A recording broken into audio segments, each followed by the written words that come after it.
Shalom and welcome everyone. Shalom, sean todos bienvenidos. Mi nombre es Cristian Barrio Nuevo y soy el presidente de Love Israel aquí en Australasia. Bienvenidos al programa de hoy. El tema que estaremos compartiendo es uno muy debatido entre creyentes de todo el mundo. Se trata de la seguridad eterna, también conocido como una vez salvos, siempre salvos. Hoy estará liderando nuestra discusión el Dr. Baruch Korman desde Israel. Sin embargo, haremos algo un poco diferente. Tendremos un panel de invitados que también nos darán sus opiniones y comentarios desde una perspectiva bíblica sobre este tema tan crucial. Shalom, caballeros, bienvenidos. Bien, quisiera comenzar diciendo que estos caballeros no son solo mis amigos, sino que también son maestros bíblicos y líderes muy respetados. Siento total admiración por ellos, y es un honor que estén con nosotros el día de hoy. Gracias por acompañarnos. Quisiera pedirles que cada uno se presentara para que los conozcan todos los que están viendo el programa. Eso sería muy bueno. Alex, ¿podríamos empezar contigo? Gracias, Christian. Soy Alex Genovese de Derek Prince Ministries, Australia. Gracias, Alex. Harry, ¿podrías presentarte? Soy Harry Hammond de Celebrate Messiah, Australia. Gracias. Paul. Mi nombre es Paul Cohen, soy judío creyente en Yeshua y lidero una congregación mesiánica llamada Brit Harashah, que significa el nuevo pacto. Gracias, Paul. Bienvenido. Por último, pero no menos importante, Baruch. Baruch Korman aquí en Ashdod, Israel. Formo parte de loveisrael.org y también del programa Pedut Lamo en Israel. Gracias. Sean todos bienvenidos y gracias por su tiempo. Mencioné en la introducción que el tema de discusión de hoy es uno muy debatido entre los creyentes de todo el mundo. Sin embargo, hoy tendremos una discusión abierta entre amigos. Veremos algunos pasajes de la Escritura, especialmente unos pasajes que otras personas me han señalado y sobre los que ellos desean escuchar los comentarios de ustedes desde una perspectiva bíblica. Aprecio mucho el tiempo de ustedes hoy. Si estamos listos, empecemos. Lo que haremos es comenzar a compartir la pantalla de mi computador con todos los que nos ven. Estaremos mostrando algunos pasajes de la Escritura. Harry y yo vamos a leer estos pasajes y luego les daremos la oportunidad a Baruch, Paul y Alex para que nos den su respuesta y comentarios. Por cuestiones de tiempo, aunque nos gustaría pasar unas 10 o 12 horas en este tema para ver bien todos estos pasajes y aprovechar la cantidad de conocimiento que tiene este panel, trataremos de mantener las respuestas razonablemente breves, asegurándonos de brindar tanta claridad como sea posible desde una perspectiva bíblica. Bien, compartiré mi pantalla en este momento.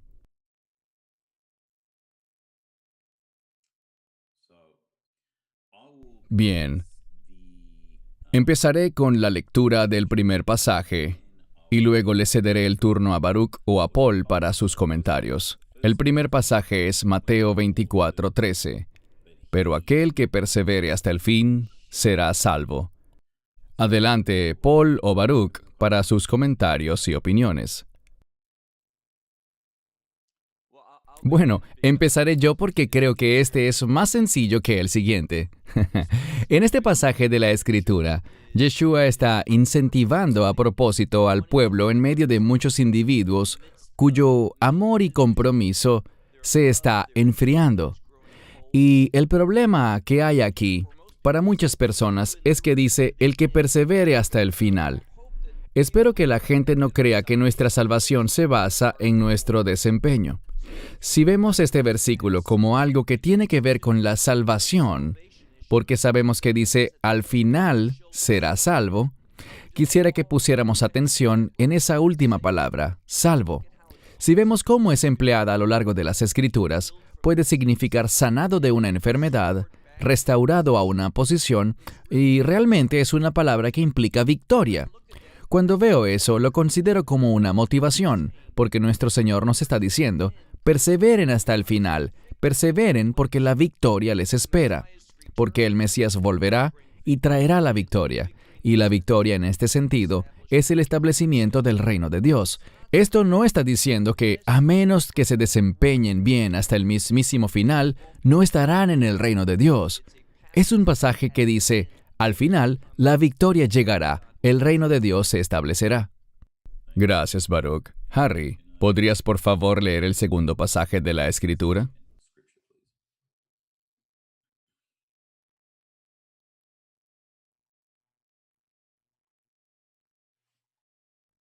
Harry? Creo que hay un problema con el audio, así que leeré yo el segundo pasaje, el cual, como todos pueden ver en pantalla, es Apocalipsis, capítulo 3, verso 5. El que venciera será, por tanto, vestido de vestiduras blancas, y no borraré su nombre del libro de la vida, y confesaré su nombre delante de mi Padre y delante de sus ángeles. Antes de cederte el turno, Paul, como comentario adicional sobre esta escritura, algunas personas me han hecho referencia a este pasaje y han llegado a decirme, básicamente, esto confirma que, si no vives una vida de obediencia, perderás tu salvación porque solo los que son salvos tienen sus nombres en el libro de la vida, y no la gente que no es salva, porque allí se menciona que tu nombre puede ser borrado. Así que, por favor, Paul, danos tus comentarios. La salvación es siempre un regalo de Dios, así que no hay nada en ese sentido que pueda quitarnos eso, ni lo alto, ni lo profundo, ni los ángeles, nada. Así que, en ese aspecto, ese no es el asunto aquí. El que venciera o conquistara será vestido con vestiduras de salvación, pero es Él quien nos preserva hasta ese día. Él nos hace capaces de vencer. Así que, la iglesia a la que se le hablaba aquí era la congregación de Sardis, y ellos estaban teniendo problemas, así que Él les estaba pidiendo que se arrepintieran y por tanto guardaran la palabra que se les había hecho llegar. Y como se les estaba pidiendo que la guardaran, si se arrepentían y por tanto eran creyentes, ellos no serían borrados. Eso es lo que estaba diciendo aquí. Bien, gracias. Gracias, Christian. Yo leeré el pasaje 3:16. Por error había silenciado mi micrófono. Entonces, por cuanto eres tibio y no frío ni caliente, te vomitaré de mi boca.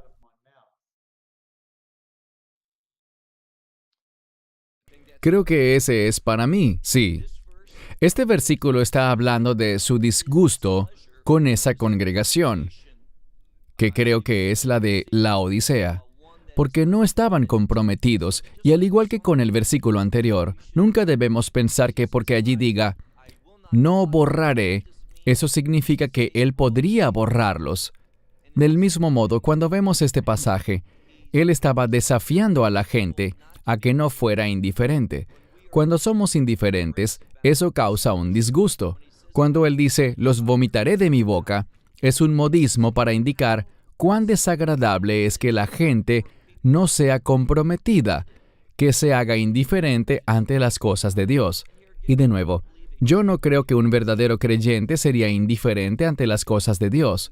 Del mismo modo, no creo que cuando un verdadero creyente escucha sobre el amor de Dios hacia él, sus promesas de pacto, que Dios ha asumido una obligación a través del acuerdo de ese pacto, y Él nunca nos dejará ni nos abandonará. Cuando escucho eso, y sé que tengo seguridad eterna, eso no me motiva a salir a pecar. Yo no creo que esté en el corazón de un creyente pensar que, cuando Dios reafirma su salvación, reafirma esa promesa como inalterable y que realmente tenemos vida eterna. Yo no creo que eso genere un deseo que diga, ¡qué bueno! Ahora puedo ir a pecar, porque la única razón por la que llegué a la fe es para apartarme del pecado. Así que una promesa como la de tener seguridad eterna no me motivaría a mí, y creo que a ningún creyente, a decir, ¡qué bueno! Ahora puedo aprovecharme de la gracia de Dios y pecar y hacer las cosas que le desagradan a Él. Esa no es la naturaleza de un verdadero creyente. Sí, Baruch, lo que a mí realmente me gustó sobre eso, si vemos de nuevo el pasaje 3:5, esa primera parte, el que venciera, sobre esa parte de allí, ¿sería correcto decir que esas son personas que no están venciendo? Sí, esas serían personas que no han vencido, que no experimentan esas cosas. Gracias. Harry, ¿puedes leer ahora este pasaje de la Escritura, por favor? Ok. ¿No saben que los que corren una carrera, todos corren, pero uno solo recibe el premio? Que solo gane uno no significa que los otros no ganen un premio. Ese es mi comentario. Corran de tal manera que puedan obtenerlo, y todo aquel que compita por el premio es moderado en todas las cosas. Ahora bien, ellos obtienen una corona corruptible, pero nosotros una corona incorruptible. Por tanto, de esa manera corro, no con incertidumbre. De esta manera yo lucho, no como quien golpea el aire, pero yo disciplino mi cuerpo y hago que se someta, no sea que habiendo predicado a otros, yo mismo quede descalificado. Gracias. Paul. Sí, Pablo no dijo en ninguna parte de este pasaje que él estuviese refiriéndose a perder la salvación. Él estaba motivando a los creyentes a que corrieran con él para que juntos pudieran obtener esa guirnalda o corona incorruptible. Allí él no dijo nada sobre perder la salvación. En la última frase, él dijo, habiendo predicado a otros, yo mismo quedé descalificado. No estaba diciendo que iba a perder nada en términos de salvación, sino que perdería una de las coronas que habría obtenido como recompensa por la obra que él había hecho. Bien, gracias. Paul, ¿podríamos regresar a lo que acabas de decir? Porque si lees esto en frío, pero uno solo recibe el premio. Yo pensé en eso cuando estaba repasando esto hace un rato, y eso no significa... Recuerden que estamos hablándoles a muchas personas que verían esto como que, en cierto modo, solo uno recibe el premio porque solo uno gana. Pero para ser justos, todos los que en verdad los sigan a Él, todos ellos ganan. Seguro, pero la comparación que él hizo era con alguien que había corrido un maratón, y hay varias personas en esa carrera, pero solo una gana el premio. Sin embargo, ese no es el caso de nosotros. Todos nosotros ganaremos esta carrera, no por lo que hayamos hecho, sino por lo que hizo el Mesías Yeshua. No obstante, por nuestro esfuerzo, por nuestras obras, recibiremos una corona incorruptible. Algunos de nosotros recibirán una corona por predicar el Evangelio o por ser un anciano fiel.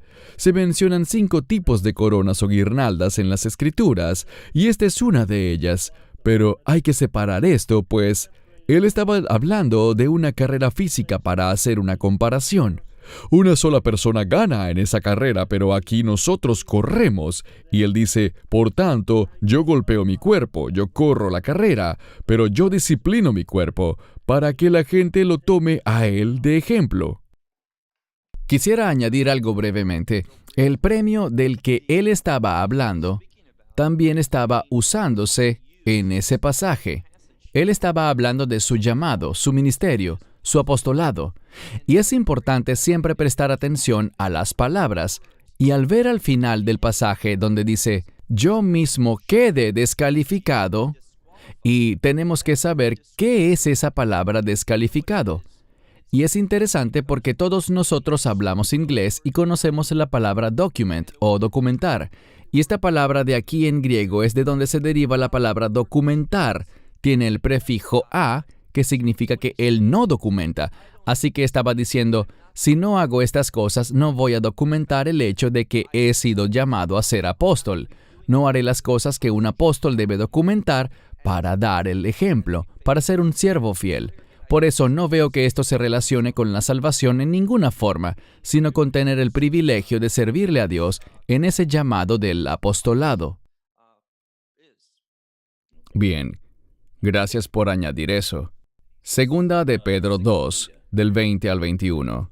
Pues si después de haberse escapado de las contaminaciones del mundo por el conocimiento del Señor y Salvador Jesucristo, están de nuevo enredados en ellas y son vencidos, el último estado es peor para ellos que al principio, porque habría sido mejor para ellos no haber conocido el camino de la justicia, que tras haberlo conocido, volver atrás del santo mandamiento que les fue dado.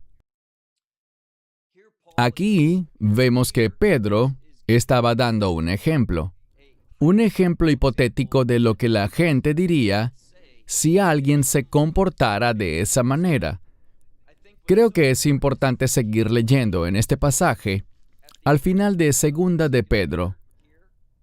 Aquí tenemos un estado muy interesante que él menciona. Y si no me equivoco, 2 de Pedro 2, quiero ver el final del capítulo, porque allí nos da una pista muy importante.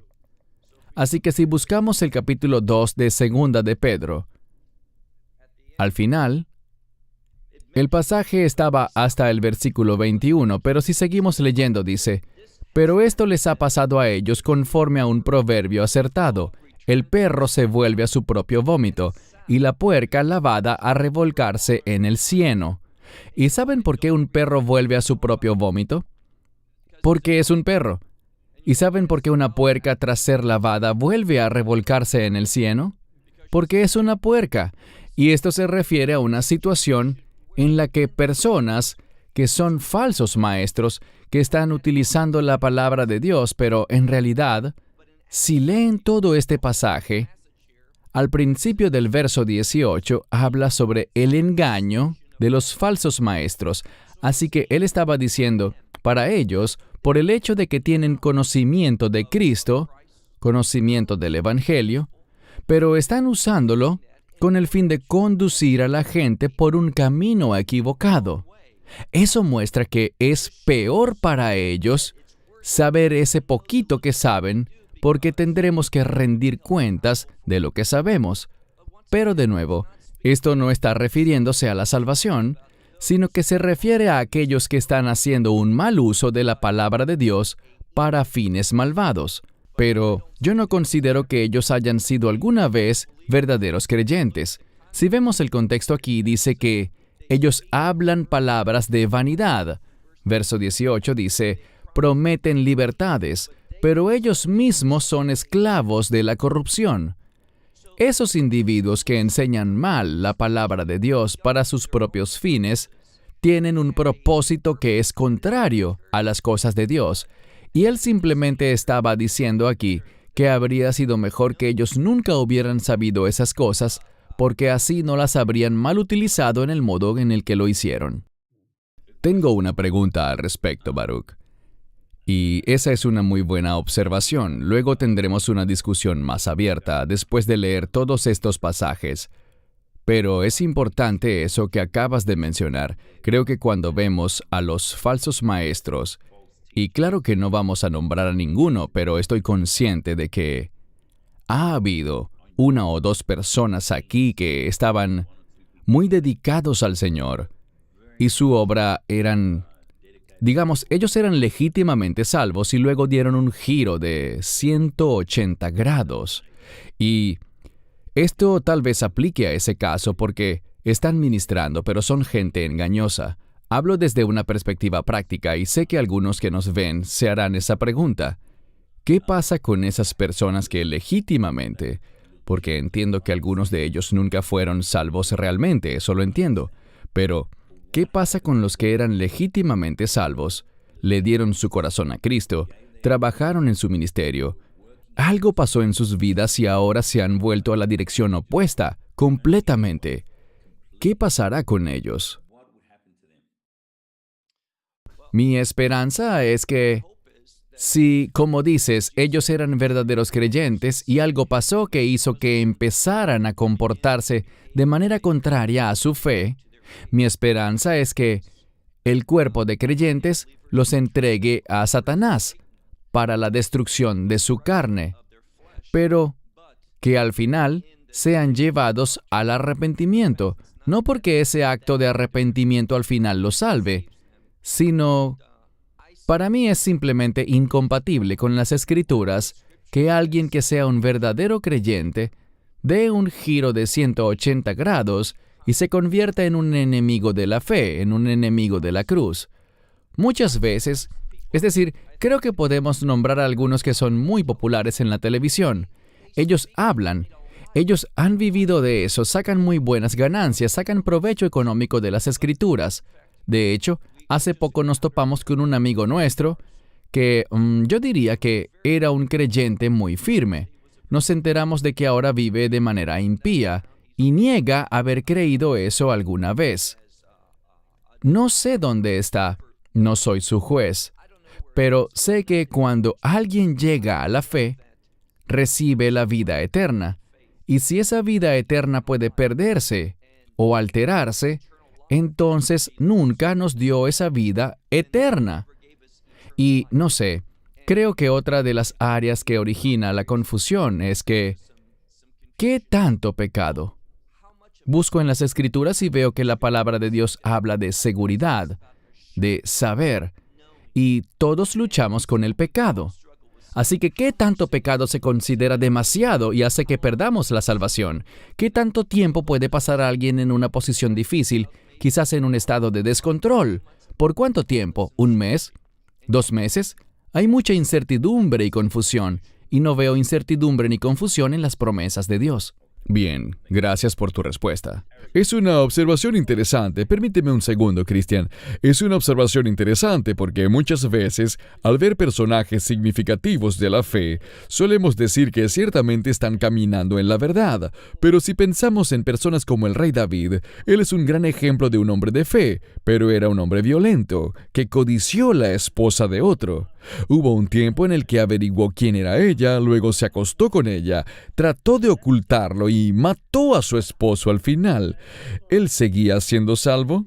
Y la respuesta es sí, porque su salvación no se basaba en lo que él hubiera hecho, sino en la obra del Señor. ¿Y él se arrepintió? Gracias a Dios así fue, pero su arrepentimiento solo lo trae de vuelta. Y ese alejarse del pecado para acercarse al Señor lo que es útil allí.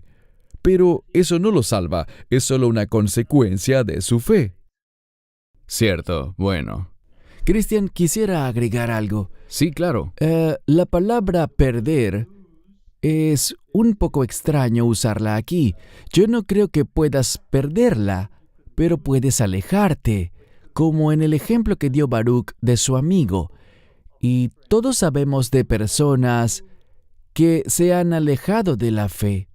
La pregunta entonces es, en el ejemplo de Baruch, ¿era él realmente un creyente en el momento en el que confesó que el Señor era su Señor y Salvador?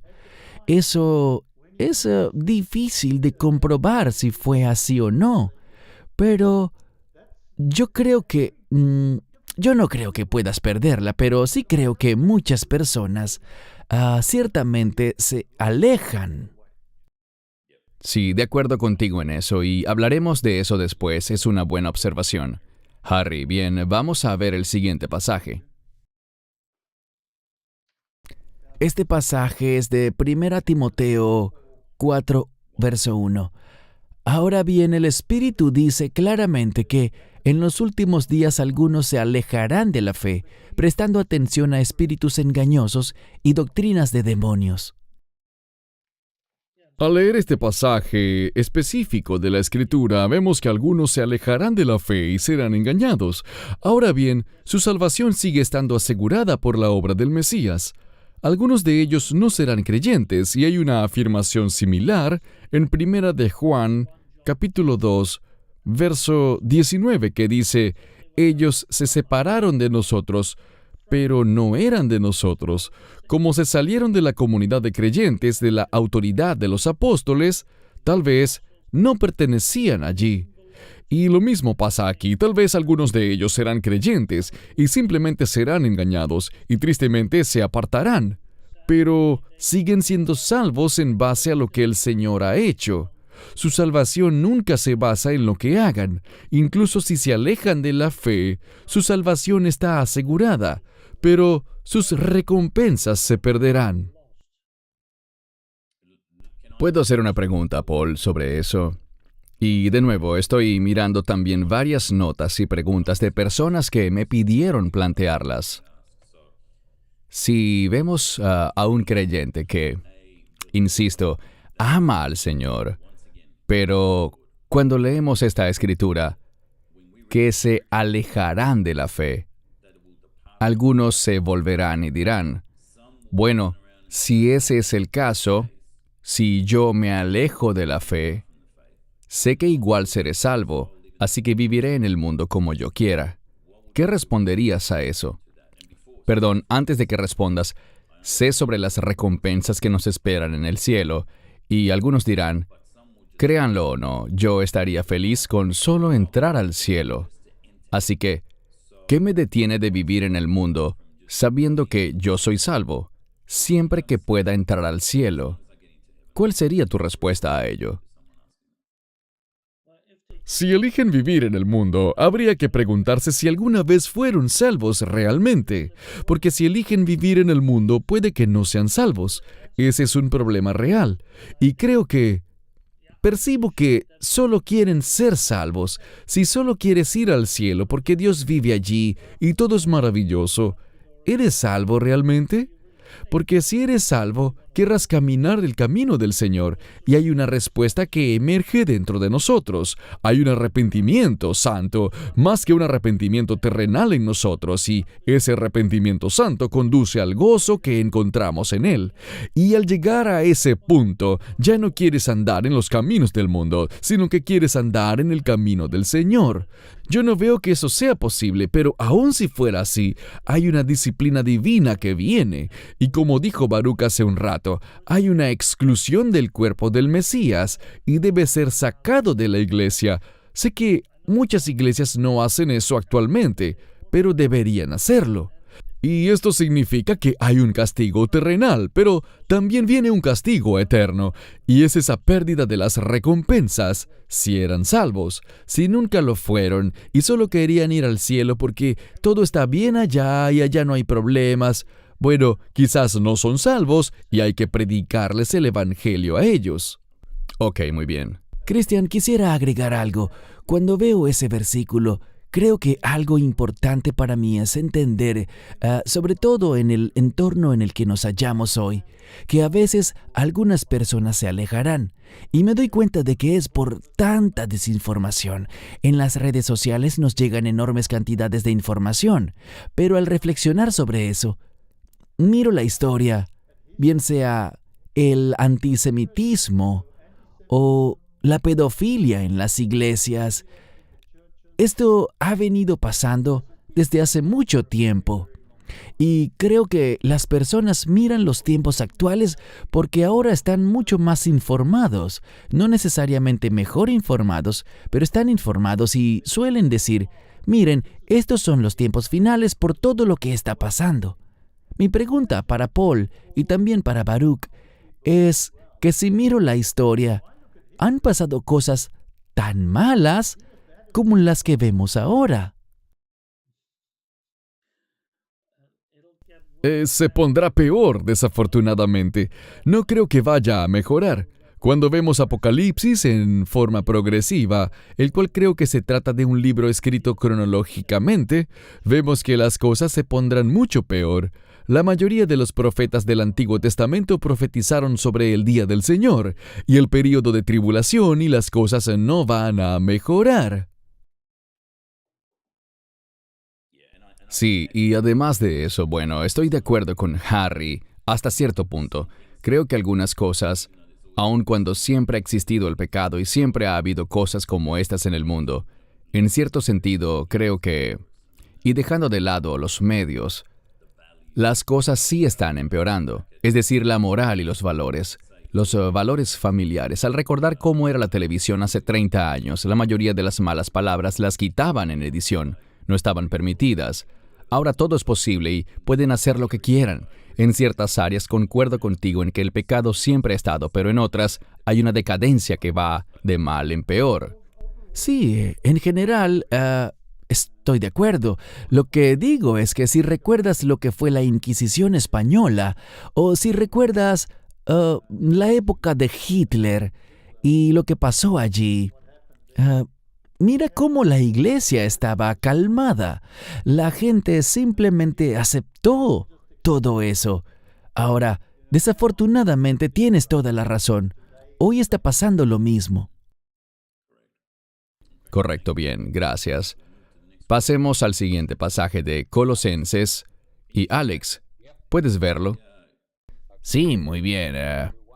Ok, y ustedes que una vez estuvieron apartados y fueron enemigos en su mente por malas obras, ahora Él los ha reconciliado en su cuerpo de carne por medio de la muerte, para presentarlos santos, sin mancha e irreprensibles delante de Él, si en verdad permanecen en la fe, fundados y firmes, y sin ser removidos de la esperanza del Evangelio que han oído, el cual ha sido predicado a toda criatura bajo el cielo, del cual yo, Pablo, llegué a ser ministro. Muchas gracias. Baruch, ¿esa me toca a mí? Sí, por favor. Algo que quisiera agregar aquí, es decir, qué maravilloso pasaje, pero la pregunta es, justo después de la frase, delante de Él, vemos que la siguiente palabra es el sí condicional. En el idioma griego, esta es la palabra ei, y aunque muchas veces la traducen como un sí condicional, yo argumentaría que una traducción más precisa sería ya que. No veo a Pablo como a una persona que anduviera sembrando la duda, sino que prefería afirmar las cosas. Si entendemos que la palabra ei puede significar sí condicional o ya que, vean cómo se leería. Ya que en verdad permanecen en la fe, fundados y firmes y sin ser removidos de la esperanza del Evangelio que han oído. Veo muchas veces que las traducciones vienen con cierta parcialización y una preferencia a introducir la duda en el texto. Y yo argumentaría que esa palabra ei, aunque a veces pueda traducirse como un sí condicional, hay muchos casos en el que, por el contexto y por lo que Pablo estaba diciendo, si ven el contexto, ustedes que una vez estuvieron apartados, que una vez fueron enemigos, pero luego hubo un cambio. Así que no veo motivo para poner allí un sí condicional, como si eso estuviese en duda, sino que más bien él estaba afirmando lo que era un verdadero creyente, alguien que está realmente reconciliado con el Dios viviente por la sangre del Mesías, en quien el Espíritu Santo va a obrar. Soy una persona que pone mucho énfasis en la fidelidad del Espíritu Santo, quien produce justicia en el creyente. Es cierto que a veces entristecemos al Espíritu Santo. A veces hacemos cosas horribles, aun cuando somos creyentes, pero el Espíritu Santo nos infunde esa sensación del desagrado de Dios, como Paul lo había mencionado, y eso nos hace querer regresar porque ese gozo se ha esfumado. Así que yo sugeriría que la palabra en torno a la cual gira este pasaje es esa pequeña palabra de 2 letras en español, sí, que creo que se entendería mejor gramaticalmente como ya que ustedes en verdad permanecen en la fe. Sí, cierto. Excelente. Gracias. Pasemos al siguiente pasaje. Harry, ¿quisieras leernos el pasaje? Tengan cuidado, hermanos, que no haya en ninguno de ustedes un corazón malo de incredulidad que se aparte del Dios vivo, sino que más bien exhórtense unos a otros cada día mientras aún hay hoy, para que ninguno de ustedes se endurezca por el engaño del pecado, porque hemos llegado a ser participantes de Cristo si retenemos el principio de nuestra confianza firmemente hasta el fin. Entre tanto se dice, hoy, si escuchan su voz, no endurezcan su corazón como en la rebelión. Gracias, Harry. Antes de cederte el turno, Paul, me gustaría mirar la primera parte del pasaje. Tengan cuidado, hermanos. Y corríjanme si me equivoco, aunque no me avergüenza decir que me equivoco muchas veces, pero cuando dice, tengan cuidado, hermanos, que no haya en ninguno de ustedes un corazón malo de incredulidad. ¿Le estaba hablando a los creyentes? ¿No es así, Paul? Absolutamente. El libro de Hebreos fue escrito para judíos creyentes. No hay duda al respecto. El problema que él estaba teniendo con ellos es uno de los 5 pasajes de advertencia del libro de Hebreos. Son 5 y él repetía a menudo, esta es una advertencia, porque la nación en su conjunto no estaba obedeciendo al Señor. Estaban igual que en el tiempo de la rebelión, cuando se rebelaban contra Dios, estando con Moisés, y lo hicieron varias veces. Él les estaba dando un ejemplo práctico diciendo, por tanto, no sean así, regresen. suavicen su corazón. Tengan un corazón blando que pueda ser circuncidado ante el Señor y vuelvan a mí. Ok. Bien, gracias. Perdón, Christian, ¿pudieses agregar el versículo 19 allí? No en la pantalla, pero... Está bien. Ese verso dice, vemos que ellos no pudieron entrar debido a su incredulidad. Eso respalda lo que dijo Paul. Si sigues leyendo, el verso 16 habla específicamente de la rebelión de los que salieron de Egipto con Moisés. Luego en el verso 17 dice que sus cuerpos cayeron en el desierto. Así que claramente tiene un contexto histórico que se remonta al Éxodo. Cierto, muy bien. Tiene sentido. Gracias. Alex, ¿puedes leer este pasaje, por favor? Porque es imposible para los que fueron una vez iluminados y han probado el don celestial, y han llegado a ser partícipes del Espíritu Santo, y han probado la buena palabra de Dios y los poderes del tiempo venidero, si ellos recaen, ser renovados otra vez para arrepentimiento, puesto que crucifican de nuevo para sí mismos al Hijo de Dios y lo exponen a la deshonra. Gracias, Alex. Antes de cederte el turno, Baruch, sobre este pasaje, unas personas pidieron que resaltara la frase, si ellos recaen, ser renovados otra vez para arrepentimiento. ¿Podrías compartir tu opinión sobre cómo es que no podemos concluir de allí que ellos pueden perder la salvación? Bueno, yo no sabía cuáles pasajes me tocarían y esperaba que me tocara este pasaje en particular porque es uno de mis favoritos en la Escritura, porque nos da una certeza. El autor de Hebreos nos está brindando una situación con el fin de enfatizar algo. Si uno asume que este pasaje habla de una situación en la cual uno pueda perder su salvación, si ese fuera el caso, si fuera posible que eso se hiciera realidad, que alguien que ha probado el don celestial, que ha participado del Espíritu Santo, que ha probado la buena palabra de Dios, los poderes del tiempo venidero, estas son cosas muy grandes. Luego, si ellos pueden recaer, lo que el autor está diciendo es esto. Si ese es el caso, si ellos pudieran recaer, entonces sería imposible que ellos fuesen renovados para arrepentimiento, lo cual significa lo siguiente. Esto nos dice que si alguien perdiera su salvación, si eso fuese algo factible y una posibilidad bíblica en la palabra de Dios, entonces tendríamos que usar esta escritura y decir que esa persona que pierde su salvación nunca puede ser salva otra vez. ¿Por qué? Noten lo que el autor dice en la última parte. Puesto que crucifican de nuevo para sí mismos al Hijo de Dios y lo exponen a la deshonra. Lo que está diciendo es esto. Si tienes una situación en la que un creyente llega a la fe, es salvo, luego pierde su fe, bueno, ¿cómo se salvó? Por la cruz. Pero no fue suficiente porque perdió su salvación. Así que Jesús tiene que volver y hacer la misma obra otra vez porque no funcionó la primera vez. Y esto lo expondría a la deshonra porque la cruz no fue suficiente. Fue inadecuada. Este para mí es uno de los pasajes más grandes que le dicen al lector, no puedes perder tu salvación, porque si fuera así, eso implicaría que estarías en una situación en la cual nunca podrías llegar al arrepentimiento. Así que, perder tu salvación sería el pecado imperdonable.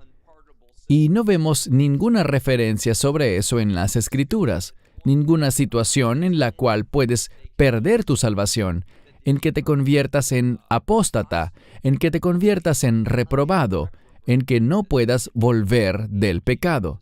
No conozco mucha gente que crea que si puedes perder tu salvación, pasas a un estado en el cual nunca podrás ser salvo otra vez. Esa es la manera en la que veo este pasaje. Cierto.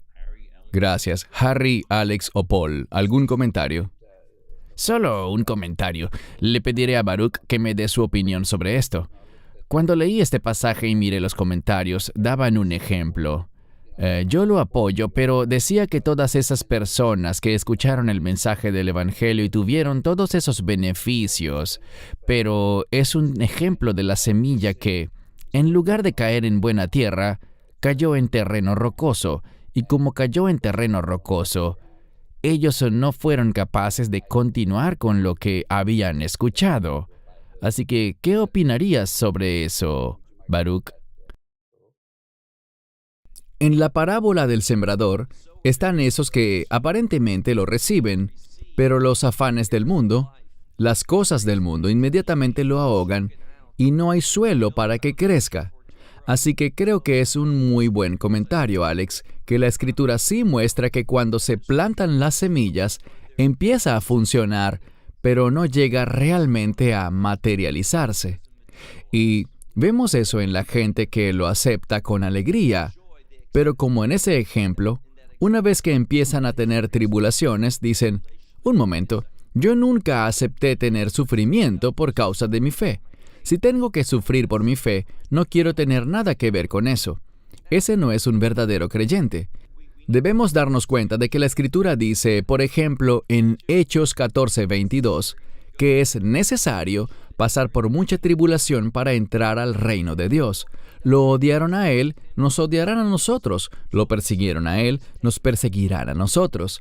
Así que cuando alguien se siente desconcertado por experimentar dificultades debido a su fe, es porque nunca entendieron la fe bíblica, no han escuchado el verdadero evangelio. Y permítanme concluir diciendo que yo creo que uno de los mayores problemas del cristianismo hoy es que muchas veces se presenta un evangelio que no es bíblico. El otro día escuché en la televisión a una persona que daba lo que llaman un llamado al altar, y la persona dijo, si quieres la bondad de Dios, si quieres las bendiciones de Dios, si quieres conocer la vida eterna en el estado del paraíso, ven a aceptarlo a Él. No hubo allí un llamado al arrepentimiento, no hubo un llamado a reconocer el pecado, no hubo un entendimiento de la cruz. Lo que Él hizo allí, y esas personas van y son aceptados en muchas iglesias, se consideran a sí mismos como creyentes, pero no han entendido el evangelio.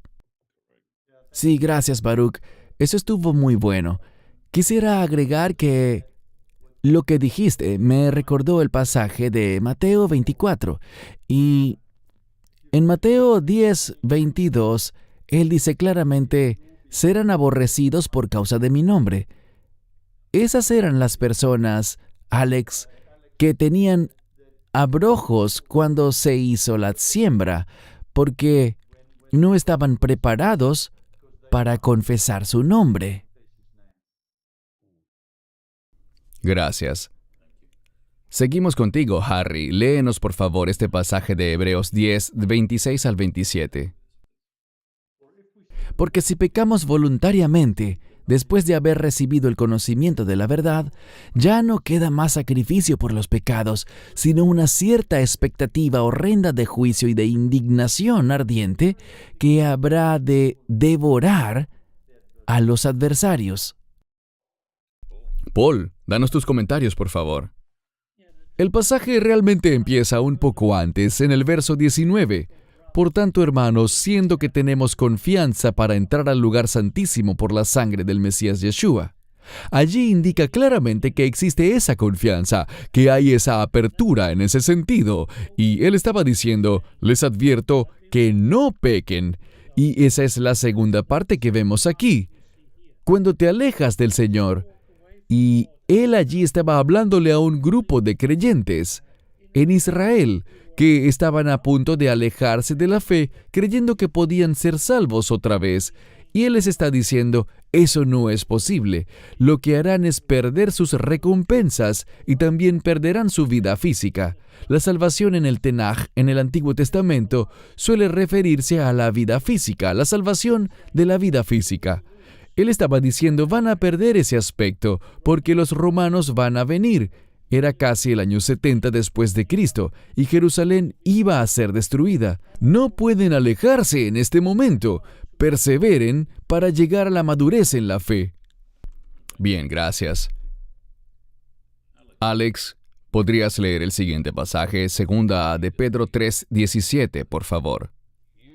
Así que ustedes, amados, ya que saben esto de antemano, tengan cuidado, no sea que caigan de su propia firmeza, siendo desviados por el error de los malvados. Gracias. Baruch, tus comentarios, por favor.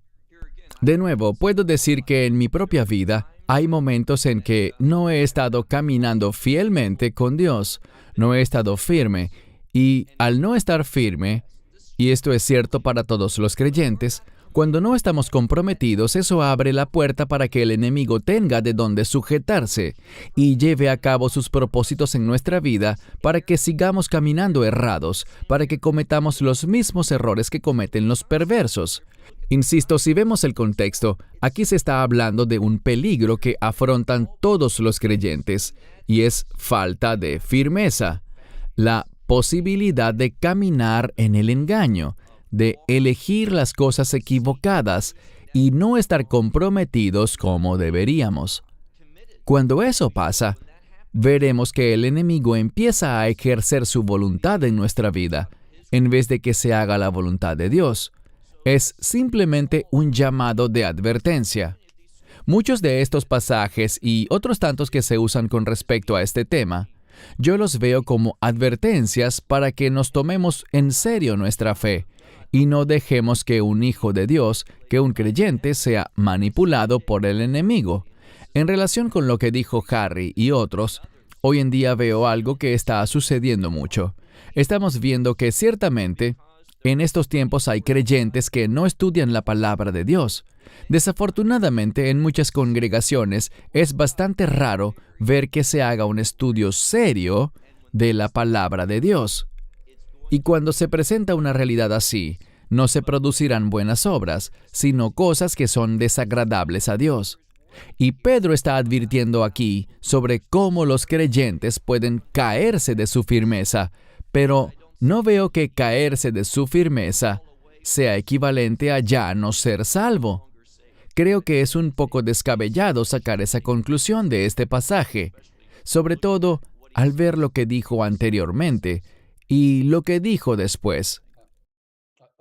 ¿Puedo agregar un comentario sobre eso? Porque, como dijiste, Baruch, tenemos esa inclinación y yo me incluyo a leer la Escritura como la vemos literalmente frente a nosotros.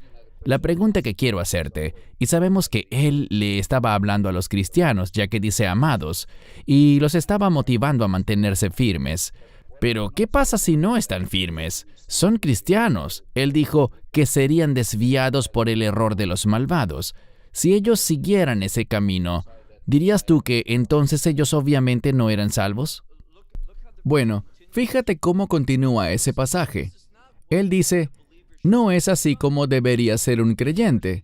Si ves el verso que sigue, el 18, dice, crezcan. Esa palabra significa madurar. Crezcan en la gracia y el conocimiento de nuestro Señor y Salvador. No dice potencial Salvador, sino el Señor nuestro Salvador, Jesucristo. Y ya que Él es nuestro Salvador, y podemos confiar en eso, pues no se basa en nosotros, sino en lo que Él ha hecho, es por eso que la epístola termina así. A Él sea la gloria ahora y por la eternidad.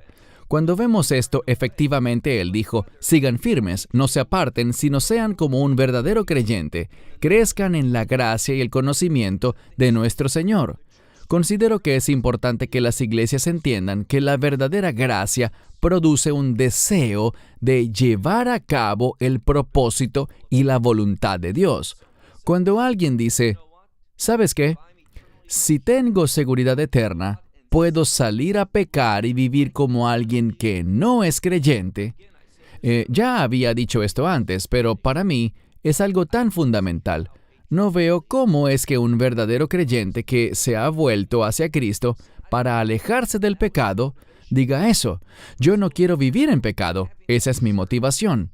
Así que ahora, al tener esta seguridad, si alguien dice, magnífico, yo no quiero estar firme, yo quiero apartarme y desviarme por el error de los malvados. Quiero esa indignación ardiente. Esto no es lo que diría alguien que haya entendido el amor que ha recibido y el instrumento de ese amor que fue el sufrimiento del Mesías Yeshua. Para mí, esto es una inconsistencia con el corazón nuevo, el corazón regenerado de un creyente. Ok, gracias, Baruch. Pasemos al siguiente pasaje. Harry, ¿podrías leer esta escritura? Permanezcan en mí y yo en ustedes. Así como la rama no puede llevar fruto por sí sola si no permanece en la vid, ustedes tampoco pueden si no permanecen en mí. Yo soy la vid, ustedes son las ramas. El que permanece en mí y yo en él, lleva mucho fruto, porque sin mí nada pueden hacer. Si alguien no permanece en mí, es echado fuera como rama y se seca. Y las recogen y las echan al fuego, y allí son quemadas. Gracias. Es un pasaje hermoso, es un pasaje increíble. Sí. Paul, adelante. Sí, en Juan 15, él estaba dando un discurso, les estaba hablando a las personas que estaban en pie alrededor de él. No les estaba hablando solamente a los creyentes, también a los no creyentes, y usó la metáfora de la vid, y dijo, para Israel, en el Antiguo Testamento, este es uno de sus símbolos. Mi padre es el labrador y yo soy la vid verdadera, así que ustedes deben estar en mí. Y él motivaba a los que tenía alrededor a que se convirtieran en creyentes. Él no estaba diciendo que todos serían salvos. Él estaba diciendo, si quieren ser salvos, deben estar en mí.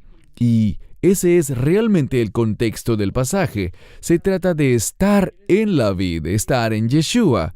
No hay nada en el contexto del pasaje que diga que solo les estaba hablando a los creyentes y que por tanto pudiera ser removido como creyente de la fe en Dios, del amor de Dios, de la gracia de Dios. Cierto, muy bien. Cristian, quisiera añadir que, si miramos Mateo 7, 21 al 23, el Señor dice claramente, no todo el que me dice Señor, Señor, entrará en el reino de los cielos. Esto se relaciona con lo que Paul acaba de decir y también con lo que dijo Baruch. Creo que es importante que nosotros les digamos esto a los que nos escuchan. No todo el que invoca su nombre. Y también, como saben, el pasaje continúa y habla de los que expulsaron demonios y oraron por enfermos, etc. Y miren lo que les dice a ellos. Así que ellos no eran salvos. ¿Qué opinas, Baruch? Me alegra que hayas mencionado ese pasaje, porque allí el Mesías simplemente afirma que solo porque alguien diga Señor, Señor, no significa que serán salvos. ¿Y cuál es la respuesta de la gente? Enseguida dicen, pero nosotros hicimos esto en tu nombre, hicimos aquello en tu nombre, o hicimos lo otro.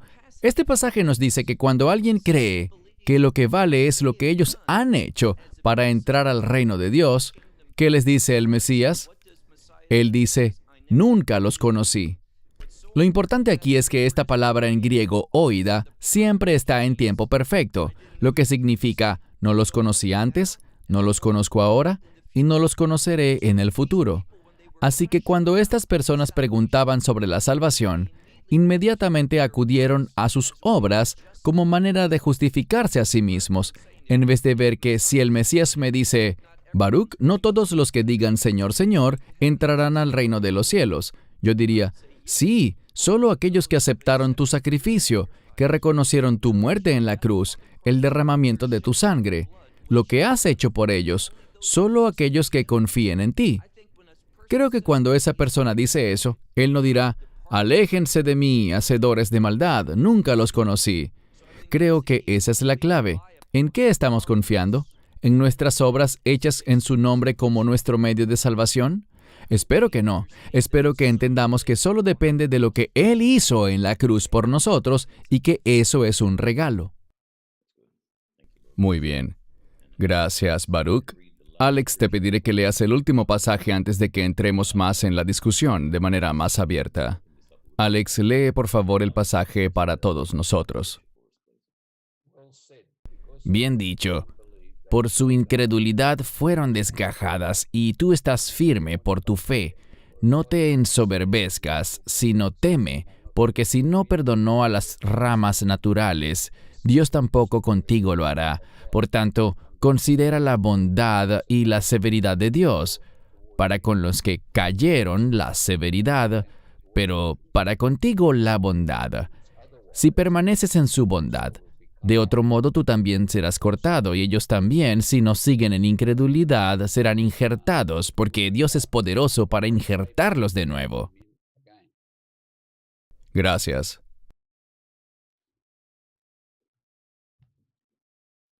¿Este también me toca a mí? Sí, adelante, Baruch. En Romanos 11, sobre todo en la segunda parte del capítulo, debemos saber de quién estaba hablando Pablo. Él hablaba del mundo, de las naciones, de cómo el Evangelio llegó a las naciones. Ahora bien, ¿eso significa que todos los que son parte de las naciones son salvos? No, él hablaba de una manera muy general. Si habla de que Israel rechazó el Evangelio, ¿eso significa que todo Israel rechazó el Evangelio? No, allá habían muchos creyentes. Pablo hablaba de que eran decenas de miles los que creían y eran todos celosos de la ley en el libro de Hechos. Así que él hablaba de una manera general. Debido a la incredulidad de Israel, el mensaje del Evangelio fue llevado a los gentiles, pero estaba advirtiendo, no se ensoberbezcan, y habla de todos los gentiles. No se ensoberbezcan de que ese mensaje llegó allá, porque también sabemos que ese mensaje regresará a Israel en los últimos días. Si seguimos leyendo en el capítulo 11, está ese famoso pasaje que dice que todo Israel será salvo, y la gran mayoría de las personas interpretan eso mal, y dicen que si todo Israel será salvo, ¿creen que Israel es simplemente el pueblo judío? ¿Debemos pensar eso? ¿Todos los judíos serán salvos? No creo que eso esté en las Escrituras, ni creo que todos los gentiles tampoco serán salvos. Cuando habla de Israel, este pasaje está hablando de un Israel conformado por judíos y gentiles, que serán el pueblo del reino de Dios. Y si vemos también un pasaje que está un poco antes, en Romanos capítulo 9, versículo 6, ese famoso pasaje en el que Pablo dijo que no todo Israel es de Israel. Este es un claro ejemplo en el que Pablo usó el término Israel de dos maneras distintas.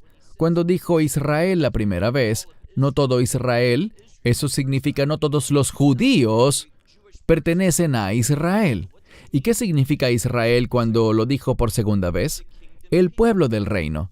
En otra parte, él habló de la ciudadanía de Israel. Cuando él usó el término ciudadanía de Israel, creo que en Efesios, él hablaba tanto de los judíos como de los gentiles.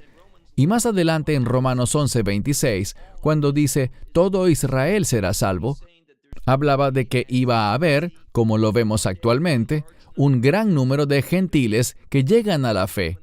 Y cuando la plenitud de los gentiles haya entrado, Él se tornará hacia ese remanente de Israel en los últimos días. Y cuando Israel llegue a la fe, entonces será todo Israel, es decir, el componente judío y el componente gentil. Dijo que del mismo modo en que les hablaba a los gentiles en este pasaje, él dijo, oigan, deben estar conscientes de que el Evangelio fue dado al pueblo judío, y aquellos que no creyeron fueron separados. Así que lo mismo va con ustedes, gentiles. No crean que los gentiles tienen el mercado ahora, el monopolio de la salvación. Porque si ustedes no creen, si alguno no cree, no tendrá esa esperanza. Porque Israel no fue salva, perdieron su salvación. Tenían una relación de pacto que les conduciría al Evangelio, pero como la mayoría no ejercitó su fe, se perdieron. Y le está diciendo eso mismo a los gentiles. Si no ejercitan su fe, también se perderán. Pero él también dijo, y esto es algo de lo que todos podemos alegrarnos, si Israel, hablando del pueblo judío en los últimos días, si ellos no siguen en incredulidad, serán injertados. Dios es poderoso para hacer eso, y debemos anticipar que habrá un gran número al final de los últimos días, al final de la angustia de Jacob. Cuando aparezca el Mesías, habrá un gran número de judíos que lo verán y llegarán a la fe del mismo modo que lo hizo Tomás. Esa no es la mejor manera, pues debemos hacerlo por fe y no por vista. Pero ellos lo verán y creerán. Esto solo anticipa el mensaje que fue dado a Israel.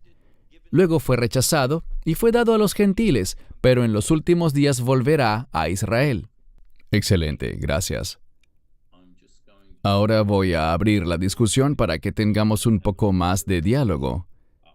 Quisiera decir desde el principio, y te he mencionado esto muchas veces, Baruch, yo creo firmemente que el sacrificio del Mesías Yeshua es suficiente. También creo firmemente, totalmente, que el derramamiento de su sangre es también suficiente para nuestra redención. Es el sacrificio perfecto. Así que quería empezar por decir eso.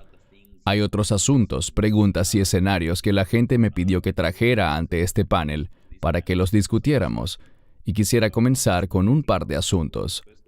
Primero que todo, en Filipenses 2, cuando él dijo, «Ocúpense en su propia salvación con temor y temblor». Puede intervenir bien sea Baruch, Paul, Alex o Harry. ¿Qué comentarios pueden hacer sobre ese pasaje en particular? Bien. De las palabras de este pasaje, cuando dice, con temor y temblor, eso significa temor del amor del Señor, temor por el hecho de que tú eres un hijo de Dios y que tú debes seguir caminando en ese temor y en el amor del Señor para que tu salvación esté segura. Así es como yo lo veo. Bien, solo les recuerdo que esto es para dar respuesta a unos planteamientos que otras personas me han hecho. Es una buena respuesta, pero creo que se enfocaban en la frase ocuparse en su propia salvación. No estoy diciendo que yo crea que somos salvos por obras. Todos sabemos eso, pero están haciendo referencia específicamente a ocuparse en su propia salvación, con temor y temblor. Para mí eso significa, puesto que yo he sido salvo, esa experiencia de salvación debe ejercer un efecto. Y cuando me acerco a Dios, como dijo Alex, con temor y temblor, con respeto, con la prioridad que se le da a Dios, esa salvación va a producir, va a ejercer. Ocuparse no significa esforzarse en conseguir nuestra salvación, sino que, habiendo sido salvos, permitir que se manifiesten los resultados de esa experiencia de salvación. Así que no se trata de considerarla como algo que se logra, sino que dice que, puesto que ya hemos sido salvos, debe haber resultados de eso, debe haber manifestaciones de la experiencia de salvación en el creyente. Sí, y habrá una recompensa un día. Amén. Gracias, Baruch. Paul, quisiera plantearte esta pregunta o comentario para que nos des tu opinión. Ahora vamos al Antiguo Testamento. Cuando vemos al rey Saúl, él fue escogido por Dios, fue ungido, pero luego el orgullo lo dominó. Se rebeló contra Dios y se quitó la vida. Algunas personas argumentan que él debe haber perdido su salvación, aun cuando había sido escogido por Dios y ungido por Dios. ¿Qué le responderías al que está haciendo esta pregunta? La gente es escogida por Dios y es llamada por Dios, pero eso no significa que respondan al mensaje de salvación. Y no hay evidencia en la vida de Saúl de que hubiese sido salvo alguna vez. Y en ese sentido, comenzar por la suposición de que él era salvo es una posición peligrosa. No creo que él hubiera sido salvo nunca. Él no aparece en la lista de héroes de la fe que está en Hebreos 11, por ejemplo. Si vemos la obra de su vida, las cosas que alcanzó, sus logros, hay muchas señales en el camino que indican que él no confiaba en el Señor, sino en sí mismo, en sus propias fuerzas. Y al final, su visita a la divina de Endor es un gran ejemplo de lo que él realmente creía. Así que, creo que nunca fue un creyente. De modo que, basar nuestra fe en él sería un muy mal ejemplo. Bien, gracias, Paul. Baruch, esta es una de esas preguntas sobre las que podemos pasar horas hablando. Es el caso de Salomón y toda su sabiduría y lo que él terminó haciendo. ¿Cuál sería tu perspectiva si alguien te preguntara algo parecido al caso de Saúl? ¿Cuál sería tu respuesta con respecto a Salomón? ¿Fue salvo él al final o no fue salvo al final? Dada la sabiduría que él tenía, ¿qué responderías tú? Aunque yo creo firmemente en el poder de los pactos bíblicos, yo no sería un teólogo de pacto. Y lo que quiero decir con eso es que hasta que alguien tome una decisión personal en cuanto al Mesías, por su nombre, el nombre de Yeshua, Jesús, Jesus, según el idioma que hables, no considero que esa persona sea salva. Por eso, cuando vemos las Escrituras, antes de la obra del Mesías, su muerte, sepultura y resurrección y ascensión, lo que sabemos es esto. Cuando alguien moría, sin importar quién fuera, judío o gentil, sin importar si tenía una gran fe o nada de fe, todos iban a un lugar llamado Sheol. Vemos que el mismo Mesías enseñó esto. Sin embargo, en el Sheol habían dos lugares. Uno es el Gehinom, el infierno, o Hades en griego, que es un lugar de castigo. Tenemos el ejemplo, el cual para mí no es una parábola, sino un relato, de aquel hombre rico que fue al Gehinom, a ese lugar de castigo. Él estaba siendo atormentado en llamas y vio a Lázaro a lo lejos. ¿Y dónde estaba Lázaro?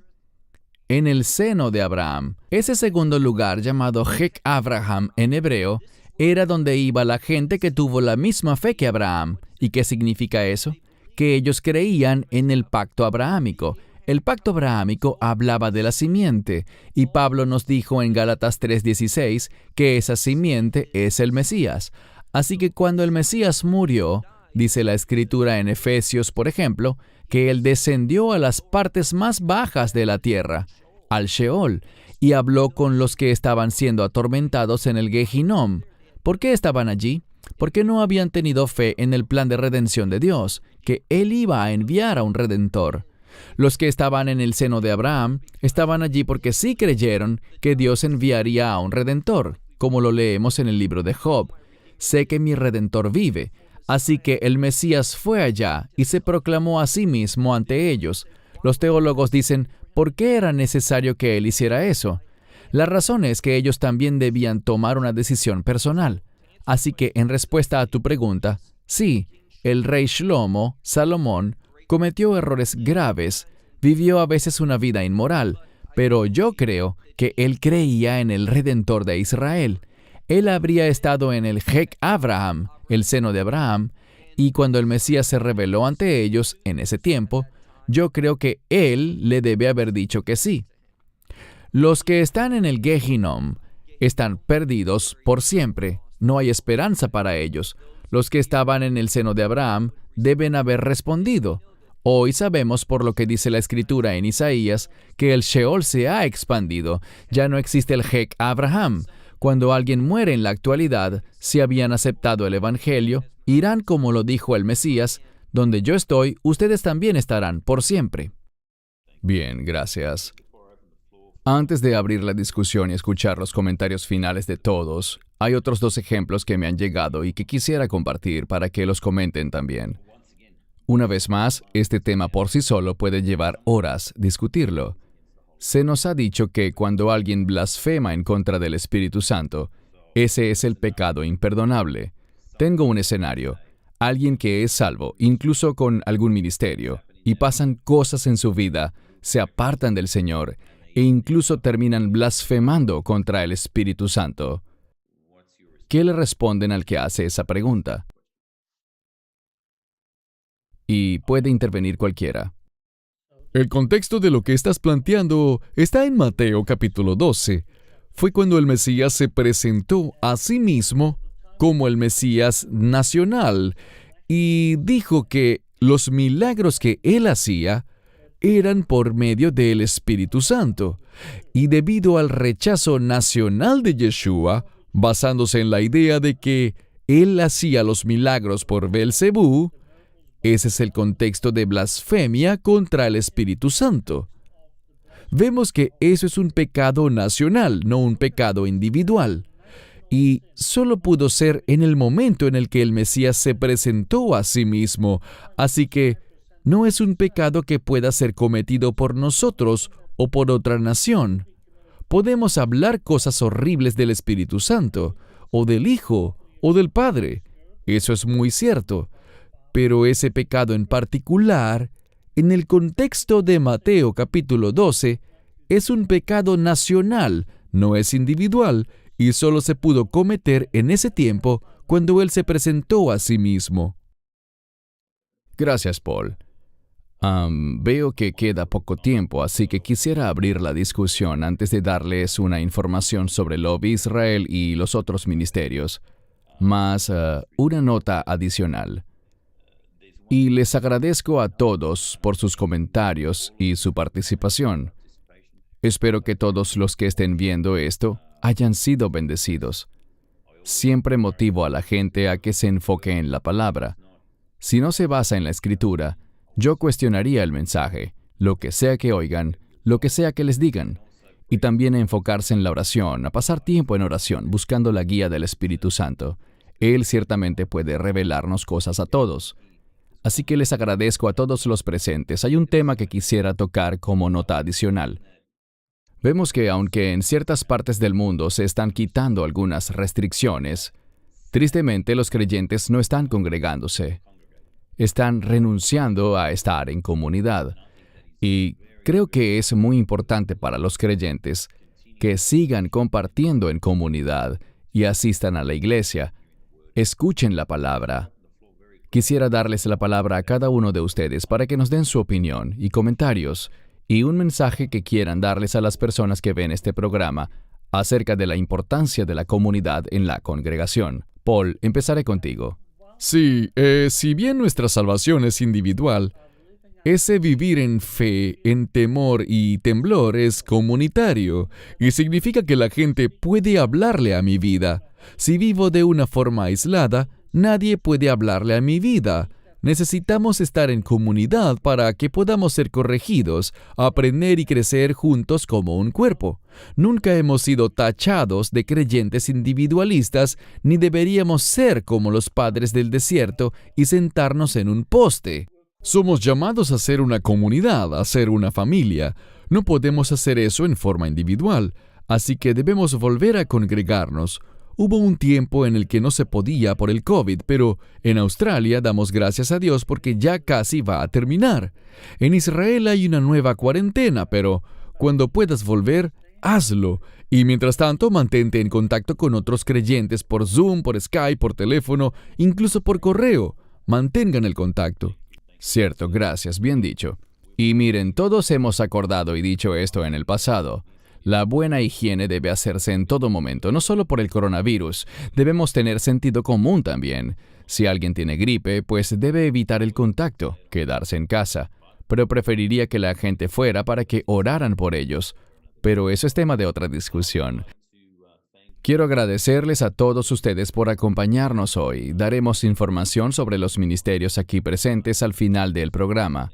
Puntos de contacto para obtener información, para reuniones y, sobre todo, aquí en St. Ives, en Australia.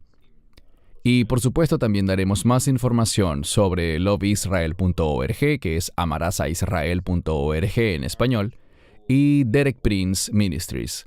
Invito a todas las personas que están viendo este video, especialmente junto a los caballeros de este panel, y les recuerdo, no nos ha dado Dios un espíritu de cobardía, sino de poder, amor y dominio propio. Usemos eso, volvamos a congregarnos, volvamos a compartir en comunidad. Centrémonos en la palabra. Y el siguiente programa esperemos que se trate de un tema que Baruch mencionó, ya saben, la agenda detrás de todo esto, o podría ser acerca del tiempo del rapto. Esos temas son bastante debatidos, y sé que la gente será bendecida con ellos, y los disfrutarán. Así que gracias Baruch, Paul, Alex y Harry. Muchas gracias por su tiempo, gracias a todos los que están viendo este programa. Sean bendecidos. Shalom y gracias a todos. Esperamos que te hayas edificado con el mensaje de hoy y lo compartas con otros.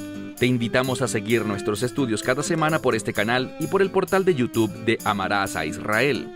También puedes descargar nuestra aplicación móvil gratuita, Mi Estudio Bíblico. Finalmente, para obtener más información sobre nosotros, visita nuestra web amarasaisrael.org, donde encontrarás otras conferencias de Baruch en audio, video y texto. Hasta el próximo programa. Que el Señor te bendiga en Yeshua HaMashiach, Jesús el Mesías, mientras caminas con Él. Shalom desde Israel.